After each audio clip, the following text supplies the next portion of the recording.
नमस्कार, आदाब, सत श्री अकाल। मैं हूं प्रकाश घई, आपका होस्ट, आपका दोस्त और आपका स्वागत करता हूं आपके अपने चैनल में जिसका नाम है बॉलीवुड डायरीज। पेश है हमारे आज के एपिसोड की झलकियां। आज की हमारी पहली कहानी में हम बात करेंगे एक फेमस राइटर डायरेक्टर ने क्यों अपने दोस्त को कहा, क्या पियोगे चाय छोड़कर, जो बोलो वो पिला दूंगा। बहुत ही दिलचस्प कहानी है, जरूर सुनिएगा। आज की हमारी दूसरी दिलचस्प कहानी है एक लड़की को देखा तो ऐसा लगा गाना बनने के पीछे की कहानी। और आज की लास्ट स्टोरी में हम रिवील करेंगे रोहित शेट्टी ने करीना कपूर से क्यों मांगी माफी। बहुत ही दिलचस्प कहानियां हैं तीनों दोस्तों, जरूर सुनिएगा। तो आइए शुरू करते हैं।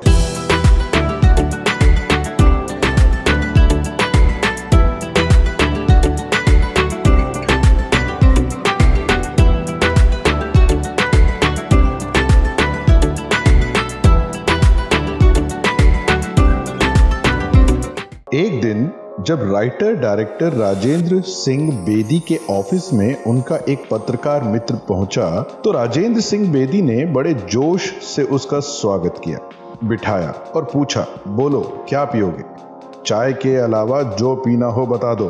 ये सुनकर उस पत्रकार मित्र की उत्सुकता जागी और वो पूछ बैठा, चाय क्यों नहीं? तो बेदी साहब ने जवाब दिया, बोले इसलिए चाय नहीं कि होटल वाले से मेरा झगड़ा हो चुका है। दोस्त की जिज्ञासा और उमड़ पड़ी। बोला, चाय वाले से झगड़ा? उधार नहीं चुका पाए हैं क्या? और आप जैसा सीधा साधा इंसान भला कैसे झगड़ा कर सकता है? क्या कह रहे हैं आप? क्यों हो गया झगड़ा? तब तफसील से राजेंद्र सिंह बेदी ने पूरी बात समझाई। बोले, यार कल की बात है, ऑफिस बॉय को भेजकर सामने वाले होटल से 2 कप चाय ऑर्डर की। चाय आई, आने पर देखा कि 1 कप में मक्खी पड़ी है। गुस्सा आ गया और मैंने वो कप ऑफिस बॉय के हाथ वापस भेजते हुए कहा कि होटल वाले को खूब डांटो और कहना कि गंदे होटल से वो दोबारा चाय नहीं मंगवाएंगे। ऑफिस बॉय ने वैसा ही जाके कह दिया जैसा बॉस राजेंद्र सिंह बेदी ने कहा था कहने को। अब थोड़ी देर बाद राजेंद्र सिंह बेदी क्या देखते हैं कि होटल का मालिक वही चाय का कप लिए बड़बड़ाता हुआ प्रवेश कर रहा है और आकर बोलता है, क्या बात करते हैं सरदार जी, आप हमारे होटल को यूं ही बदनाम कर रहे हैं, ये आपके लिए अच्छा नहीं है। मैं कसम खाकर कहता हूं, अपनी माँ की कसम खाता हूं, बच्चों की कसम खाता हूं, ये हमारे होटल की मक्खी है ही नहीं। आपके ऑफिस की मक्खी है। मेरे होटल को बदनाम मत कीजिए। अब ये सुनकर उस जर्नलिस्ट दोस्त की क्या हालत हुई होगी, जाहिर सी बात है वो भी इसी तरह ठहाके लगा करके हंसा होगा जैसे आप हंस रहे हैं। इसके बाद उस रिपोर्टर, उस जर्नलिस्ट मित्र ने राजेंद्र सिंह बेदी जी से कहा कि भाई आज के बाद मैं जब भी आपके ऑफिस में आऊंगा चाय छोड़कर सब कुछ पी लूंगा। आते हैं आज की हमारी दूसरी कहानी पर। जावेद अख्तर जी को फिल्म 1942 अ लव स्टोरी की म्यूजिक सेटिंग में जाना था। गाड़ी में बैठ गए। गाड़ी में बैठे बैठे ख्याल आया कि उन्हें तो आज म्यूजिक सेटिंग के लिए गाना लिख कर भी ले जाना था। जिम्मेदारी थी जो वो पूरी नहीं कर पाए थे। अब जिम्मेदारी का एहसास होते ही और गाने का ख्याल आते ही वो परेशान हो गए, स्वाभाविक था। और परेशानी की वजह ये थी कि उन्होंने खुद ही जिद करके फिल्म की उस सिचुएशन पर गाना रखने की दरख्वास्त की थी, जबकि फिल्म के डायरेक्टर विधु विनोद चोपड़ा और म्यूजिक डायरेक्टर आर.डी. बर्मन इसके पक्ष में नहीं थे।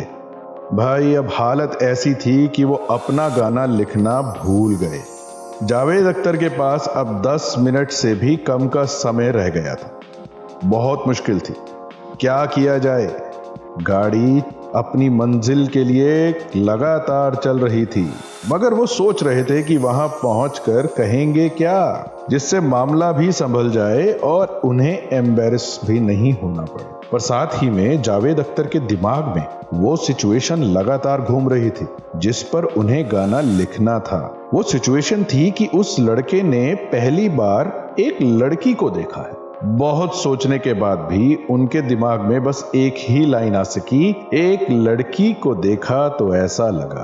अब कैसा लगा, आगे क्या की कश्मकश जारी थी। तब तक मंजिल भी आ गई, म्यूजिक रूम पहुंच गए, दरवाजा आ गया, दाखिल हुए जहां सब उनका इंतजार कर रहे थे। अब गाना तो बना नहीं था, फिर भी कुछ ना कुछ तो कहना था। जावेद अख्तर साहब उस एक लाइन के मुखड़े के साथ दाखिल हुए। सलाम दुआ के बाद जब गाने के बारे में पूछा गया तब जावेद अख्तर जी ने कहा, एक कमाल का आइडिया है, लेकिन पूरा इसलिए नहीं लिखा कि सोचा पहले आप सबसे डिस्कस कर लिया जाए, अगर आप लोगों को पसंद आ जाए तो फिर बात आगे बढ़ सकती है। पूछा गया, बताइए तो। उन्होंने कहा, मैंने सोचा है पूरे गाने में सिर्फ एक ही लाइन रहे, एक लड़की को देखा तो ऐसा लगा। इसके आगे होगा जैसे ऐसे कुछ चलेगा, जैसे ऐसे कुछ चलेगा।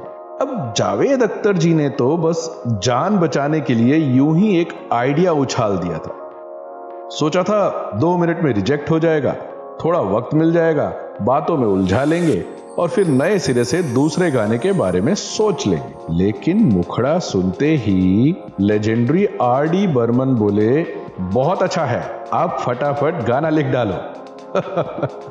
तो जावेद अख्तर मुखड़ा लिखने के लिए एक कोने में आकर बैठ गए। अब जितने वक्त में जावेद अख्तर जी ने आगे का गाना लिखा, उतने ही वक्त में लेजेंडरी आर.डी. बर्मन जी ने उसे कंपोज भी कर दिया। और वो कौन सा गाना था, ये तो आप समझ ही गए होंगे। जी हां, 1942 अ लव स्टोरी का एवरग्रीन गीत, एक लड़की को देखा तो ऐसा लगा। आते हैं आज की अपनी तीसरी और आखिरी कहानी पर। करीना कपूर अपनी फिल्म गोलमाल 3 के प्रमोशन के लिए एक म्यूजिक रियलिटी शो में हिस्सा लेने गई। तभी शो के एंकर ने सरप्राइज देते हुए एक सीनियर सिटीजन को मंच पर पेश किया, जो कि व्हील चेयर पर बैठे हुए थे। अब उस शख्स के बारे में बताया गया कि ये करीना के दादा स्वर्गीय राज कपूर जी के साथ काम कर चुके हैं, उनके साथ रहे, उनके प्रोफेशनल जीवन से काफी हद तक जुड़े रहे, और उनका नाम बताया गया राम प्रसाद गोयनका। और यह भी बताया गया कि उन्होंने करीना को अपनी गोद में खिलाया है। ये गोयनका साहब राज कपूर जी के साथ बतौर टेक्नीशियन फिल्म आग से लेकर सत्यम शिवम सुंदरम तक जुड़े रहे, ऐसा बताया गया मंच पर। पर आज बहुत ही मुफलिसी में जिंदगी काट रहे हैं और उनकी मदद के लिए शो में 8 लाख का चेक करीना के हाथों उन्हें दिलवाया जाएगा। अब ये सब सुनकर करीना कपूर बहुत इमोशनल हो गई और उन्होंने राम प्रसाद गोयनका जी के हाथों में 8 लाख का चेक दिया। मगर चेक को देखते ही राम प्रसाद जी के बदन में फुर्ती आ गई और वो डगमगाते हुए अपनी व्हील चेयर से उठे और अचानक से नागिन डांस करने लगे। करीना के साथ मौजूद अजय देवगन, साजिद वाजिद भी हैरानी से जड़ खड़े रह गए। डांस करते हुए राम प्रसाद जी ने अपना मेकअप उतारा तो वहां निकले कॉमेडियन ब्रजेश हिरजी। जी हां, ब्रजेश को देखकर करीना कपूर उसे मारने के लिए दौड़ी। बीच में रोहित शेट्टी आ गए और बताया, भाई ये जस्ट एक प्रैंक था। और इस तरह रोहित शेट्टी ने सबके सामने करीना कपूर से माफी मांगी। करीना बोली, आपको ऐसा मजाक नहीं करना चाहिए था, क्योंकि चेक प्रेजेंट करने के बाद मैं इन्हें सचमुच का कोई राम प्रसाद गोयनका मानकर इनके पैर छूने जा रही थी। तो दोस्तों, ये थे हमारे आज के किस्से और कहानियां। आशा करता हूं कि हमारे द्वारा सुनाए जाने वाले किस्से और कहानियां आप लोगों को पसंद आ रही हैं, और उम्मीद करता हूं कि प्रोत्साहन के रूप में आप हमारे इस वीडियो को लाइक करेंगे, हमारे चैनल को सब्सक्राइब करेंगे, ताकि हमें प्रोत्साहन मिलता रहे और हम इसी तरह से बॉलीवुड की गलियारों से आपके लिए और भी दिलचस्प किस्से और कहानियां लाते रहें। तो आज के लिए बस इतना ही। दुआओं में याद रखिएगा। जय हिंद,